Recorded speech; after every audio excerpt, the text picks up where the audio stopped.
Do'stlar, har kuni va'da qilingandek foydali bo'lgan bitta video.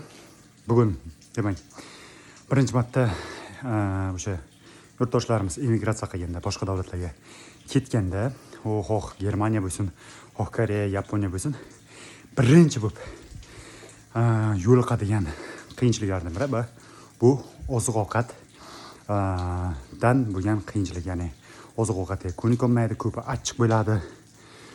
Ko'pi yana boshqacha ta'mlik bo'ladi. Shuning uchun o'rganolmasligi natijasida odamning organizmida diareya, ya'ni mahalliy til bilan aytganda ich qochishi sodir bo'ladi va bundan osonlikcha qutulish mumkin.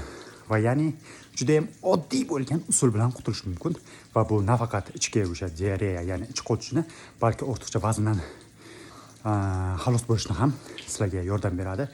Bu oddiy usul ertalab 7 dan kechqurun soat 8 gacha bo'lgan vaqtda siz 3 litr suv ichishlaringiz kerak. 3 litr, 3,5 litr o'sha vaqt ichida. Ana shunda ich qotishi va ortiqcha vazndan, ortiqcha yog'lardan xalos bo'lishingiz osonroq bo'ladi.